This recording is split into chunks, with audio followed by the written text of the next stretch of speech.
Hello student, कैसे हो आप लोग। Welcome to back my channel math by Veer. तो आगाज है ग्रुप डी प्रैक्टिस नंबर 4 का।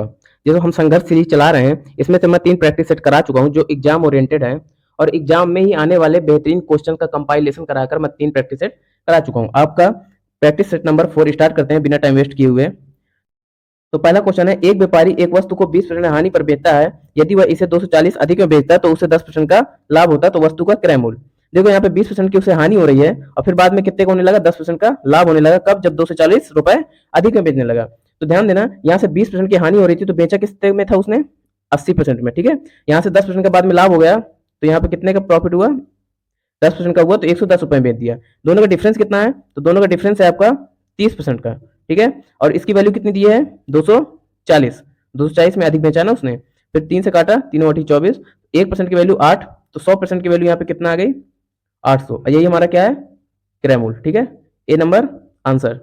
जब भी ऐसे क्वेश्चन हो तो आपको इसी तरह करना है, डिफरेंस देखना है दोनों का, और दोनों का डिफरेंस देखने के बाद 1% की वैल्यू निकालकर आपको 100 से मल्टीप्लाई कर देना है। नेक्स्ट क्वेश्चन करते हैं। नेक्स्ट क्वेश्चन है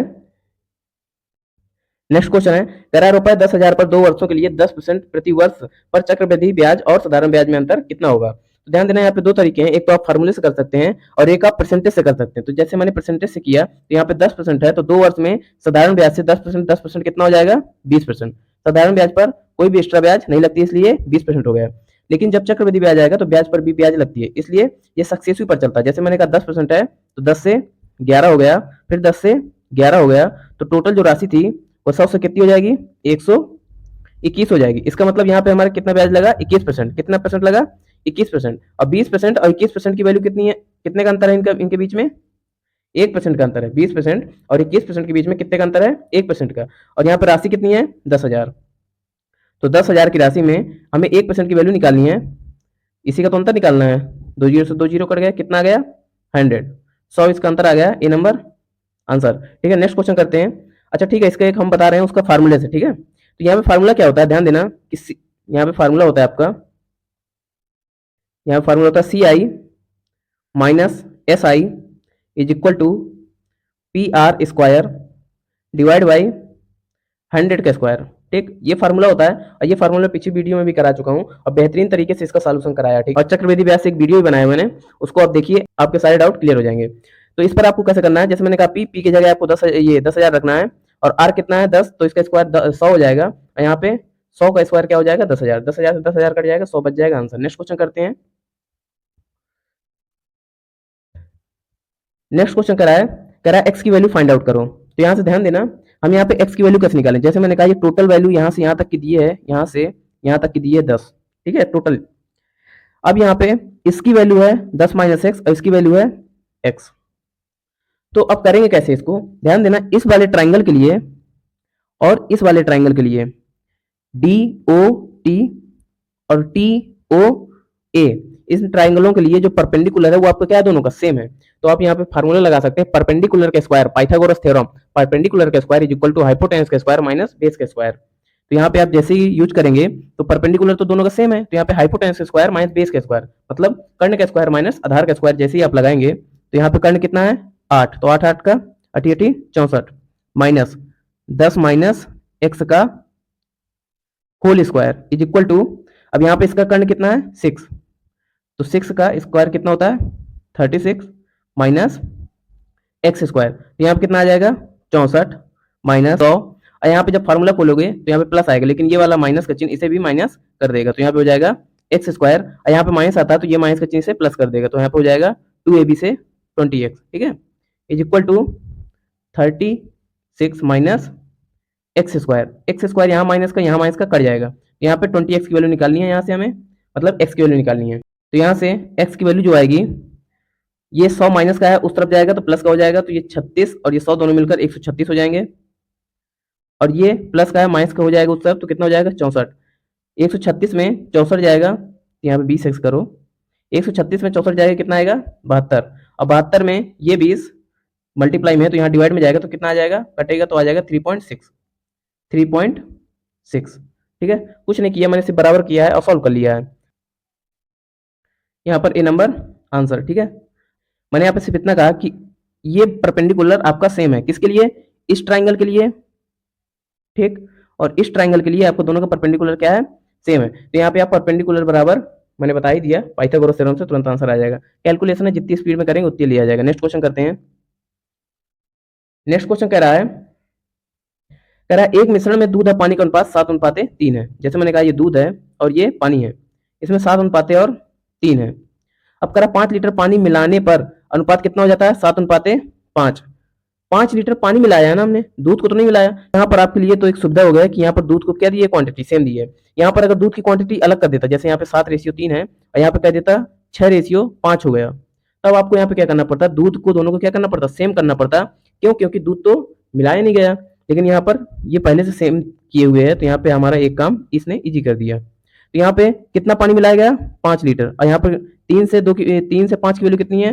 2। इनका डिफरेंस 2 है और इसी डिफरेंस की वैल्यू कितनी है? 5। इस 5 को यहाँ पे रख देना है, तो एक की वैल्यू कितनी हो जाएगी? 2.5। तो दूध की मात्रा पूछ रहा था, दूध की मात्रा कितनी है? 7। 7 का मल्टीप्लाई 2.5 में कर देंगे तो कितना आ जाएगा? 7 दूनी 14, तो 17.5। ठीक है, 25 सत्ते 175 होता है। नेक्स्ट क्वेश्चन करते हैं।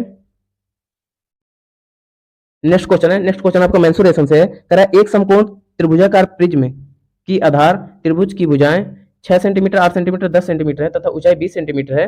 प्रिज्म का कुल पृष्ठीय क्षेत्रफल कितना होगा? तो ध्यान देना, जैसे मैंने कहा ये प्रिज्म है और प्रिज्म एक आपका राइट एंगल ट्राइंगल के बना रहा है, ट्रिपलेट है, ठीक है। तो यहाँ पे ऐसे किया मैंने। अब ध्यान देना, जैसे मैंने कहा इसका कुल पृष्ठीय क्षेत्रफल निकालना है, तो पहले तो आप आधार का क्षेत्रफल निकाल लेंगे, एक नीचे होगा एक ऊपर होगा, ठीक। तो आधार का क्षेत्रफल कैसे निकालेंगे? आपका जब ट्रिपलेट लगा होता है तो आपका base into 1/2 base into height, ये तो करते हैं। तो यहाँ पे 4 4 छंग 24, तो कितना आ जाएगा? 4 छंग 24, 24 सेंटीमीटर स्क्वायर एक का आएगा। यहाँ पे 2 का निकालने के लिए ऊपर भी है, तो यहाँ पे हो जाएगा 48 सेंटीमीटर स्क्वायर। यहाँ पे 2 का निकल आया। अब हमें क्या चाहिए? अब हमें तीनों फेसेस चाहिए। जैसे ये पहला फेस यहाँ पे, दूसरा फेस इसके पीछे होगा यहाँ पे, उसके पीछे यहाँ से इस तरफ से देखेंगे, और जो तीसरा फेस है वो आपका यहाँ पे होगा, इस तरफ से जब आप देखेंगे, ठीक है। तो ध्यान देना कि कैसे करते हैं इसको।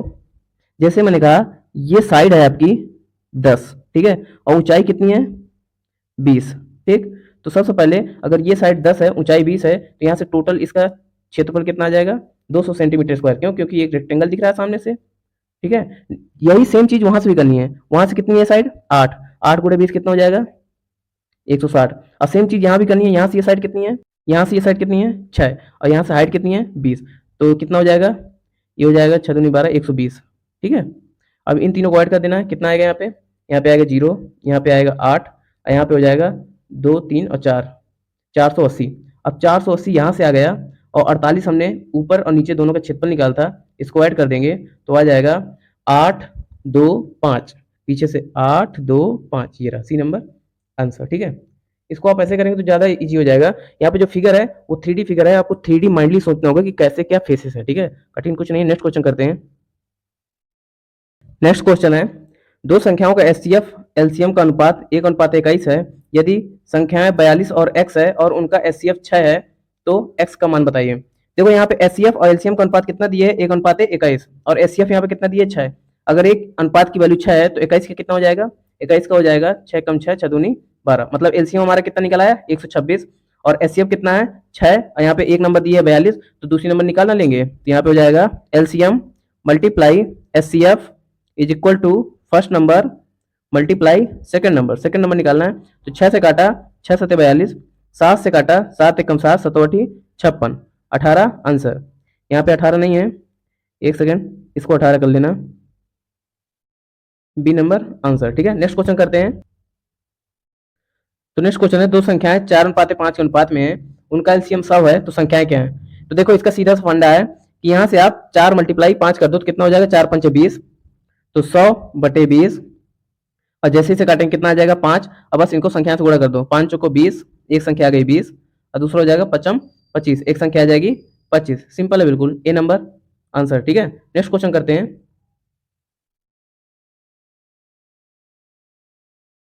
नेक्स्ट क्वेश्चन है, एक व्यापारी माल को लागत से 40% अधिक अंकित करता है, ठीक है। जैसे मैंने कहा 100 रुपए की कोई चीज है और उसको 140 की कर देता है, 40% अधिक अंकित करता है। और 10% और 20% की दो क्रमिक छूट देता है। तो पहले मैं छूट निकाल लेता हूँ कि टोटल छूट कितनी है। जैसे मैंने कहा 10% की छूट देगा तो 10% की फ्रैक्शन वैल्यू होती है 1/10, तो 10 की चीज कितने की देगा 9 की। अब यहाँ 20% की फ्रैक्शन वैल्यू होती है 1/5, तो 5 की चीज कितने की देगा 4 की। तो यहाँ से 2 से काटो, 5 बार में 2 से काटो 2 बार में, तो 5 25, 25 की चीज 9 दूनी 18। ठीक है, तो यहाँ पे छूट कितनी हो गई, इसे 100 बनाने के लिए हमें यहाँ मल्टीप्लाई 4 का करना पड़ेगा। और छूट कितने की है यहाँ पे 18 में 25 की जो डिफरेंस होगी वो होगी आपकी 7। कितनी होगी 7, और 7 में भी मल्टीप्लाई 4 करना पड़ेगा। तो छूट कितनी आ गई 28%। कितनी आ गई 28%। तो हमें लाभ ज्ञात करना है। तो देखो 40% अधिक अंकित करता है और 28% क्या करता है छूट देता है, तो फिर बेचता कितने की होगा। अगर जैसे मैंने कहा 100 की चीज 140 की उसने बेच दिया, नहीं बेचा नहीं अभी, और इसमें 28% की छूट कर रहा है, अंकित कर दिया 140, अब 28% की छूट दे रहा है। तो 1 जीरो से 1 जीरो कटा, 14 अट्ठे 112, 2 यहाँ पे आया 11, 14 दूनी 28, और 28 जब इसमें ऐड करेंगे तो आ जाएगा 9 और 3, अब पॉइंट लगा देंगे 1, 39.2। यहाँ पे कितना आ गया 39.2। तो 39.2 की यहाँ पे क्या करना पड़ेगा हमें माइनस करना पड़ेगा 39.2। यहाँ पे कितना आ जाएगा 0.8। कितना आ गया 0.8, 8%। 0.8 का मतलब है 8%। आपका प्रॉफिट कितना हुआ यहाँ पे 8%। ठीक है, तो नेक्स्ट क्वेश्चन करते हैं। नेक्स्ट क्वेश्चन है, एक व्यक्ति अपनी आय का 80% खर्च करता है। जैसे मैंने कहा अगर उसके पास 100 रुपए हैं तो वो 80 रुपए खर्च कर देता है, तो बचाता कितना होगा 20 रुपए। ठीक है, अब कह रहा है यदि उसकी आय में 20% की वृद्धि हो जाए, अगर 20% की वृद्धि होगी आय में तो ये कितनी हो जाएगी 120। और कह रहा है खर्च जो 10% बढ़े, तो 80 का 10% 8 होता है, तो इसे हो जाएगा 88। अब खर्च कितना करता है 88, तो 120 में 88 का डिफरेंस, अब बचाता कितना होगा 32। पहले 20 बचाता था, अब कितना बचाता है 32। तो यही पूछ रहा है कि बचत में कितने परसेंट की वृद्धि होगी। तो यहाँ पे बचत कितना बढ़ाया उसने 12 रुपए बचा लिया, और कितने से 20 रुपए से अब उसकी वृद्धि होगी। तो यहाँ से मल्टीप्लाई 100, 20 से काटा 5 बार में, और 12.60। तो यहाँ पे जो बचत में वृद्धि होगी कितने परसेंट होगी 60% होगी। इस 25% को काट के यहाँ पे 60% कर लेना। ठीक है, थोड़ा ऑप्शन में गड़बड़ी हो गई, यहाँ पे आगे पीछे हो गए हैं। तो यहाँ पे कितना है 60%, ए नंबर आंसर। ठीक है, तो यहाँ पे आपके सारे क्वेश्चंस कंप्लीट हो गए हैं। आज के क्वेश्चन थोड़ा कम थे, कल मैं 15 क्वेश्चन लाऊंगा, और एग्जाम ओरिएंटेड क्वेश्चन तो सारे रहते ही हैं, तो आप अपनी प्रिपेयर लगातार करते रहिए। ठीक है, तो मिलते हैं नेक्स्ट वीडियो में। Thank you.